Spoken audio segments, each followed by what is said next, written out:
घना जंगल, तेज बारिश और अंधेरी रात। रोहित, एक जिज्ञासु फोटोग्राफर, प्राचीन रहस्यों की खोज में निकल पड़ा था।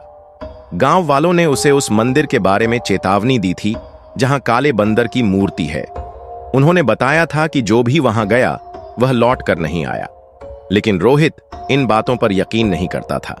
जंगल में दाखिल होते ही हर तरफ सन्नाटा और अजीब सी सिहरन महसूस हो रही थी, जैसे कोई उसे देख रहा हो। आधे घंटे की यात्रा के बाद वह उस रहस्यमयी मंदिर तक पहुंचा। मंदिर का मुख्य दरवाजा टूटा हुआ था, लेकिन उसके ऊपर एक पत्थर पर लिखा था, जो इस मंदिर की शांति भंग करेगा वह श्राप का भागी बनेगा। रोहित ने उस चेतावनी को नजरअंदाज कर दिया। उसने कैमरा निकाला और तस्वीरें लेना शुरू कर दी। जैसे ही उसने मंदिर के अंदर कदम रखा, उसे अजीब सी आवाजें सुनाई देने लगीं। दीवारों पर चित्र बने थे जिनमें एक विशाल काले बंदर को दिखाया गया था। मंदिर के बीचों बीच एक चबूतरे पर काले पत्थर की मूर्ति थी। मूर्ति के पास सोने के सिक्के और गहने रखे थे। लाल रंग की आंखों वाली यह मूर्ति डरावनी थी। रोहित ने तस्वीर लेने के लिए फ्लैश चालू किया। जैसे ही फ्लैश की रोशनी मूर्ति पर पड़ी, पूरा मंदिर कांपने लगा।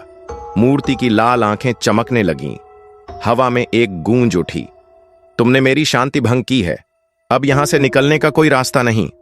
रोहित ने डरते हुए दरवाजे की ओर भागने की कोशिश की, लेकिन दरवाजे अपने आप बंद हो गए। मंदिर की दीवारें हिलने लगीं और फर्श के नीचे दरारें उभर आईं।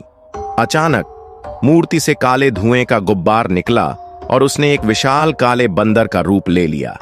उसकी लाल आंखें और तेज दांत रोहित को जकड़ने की कोशिश कर रहे थे। रोहित ने फौरन अपनी टॉर्च निकाली और मूर्ति के पीछे कुछ देखने की कोशिश की। दीवार पर बने चित्रों में एक सुराग था। मूर्ति के नीचे एक गुप्त दरवाजा छिपा हुआ था। रोहित ने मूर्ति को धक्का दिया, लेकिन वह भारी थी। तभी बंदर ने जोर से दहाड़ा और उसकी ओर छलांग लगाई। रोहित ने समय गंवाए बिना एक पत्थर उठाया और मूर्ति के बगल में बने लीवर को धक्का दिया। अचानक मूर्ति के नीचे से एक दरवाजा खुला। वह तेजी से दरवाजे के अंदर कूद गया। अंदर एक लंबी सुरंग थी।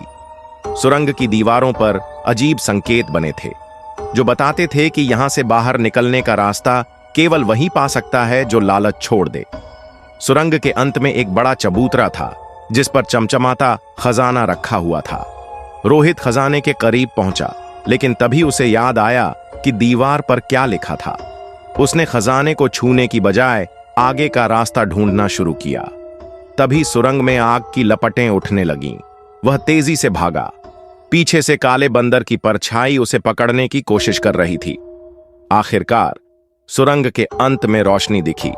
रोहित ने पूरी ताकत से दौड़ लगाई और जैसे ही बाहर निकला, सुरंग और मंदिर दोनों उसके पीछे धुएं में गायब हो गए। उस रात रोहित समझ गया कि हर रहस्य को सुलझाना जरूरी नहीं होता, कुछ चीजें छोड़ देना ही बेहतर है।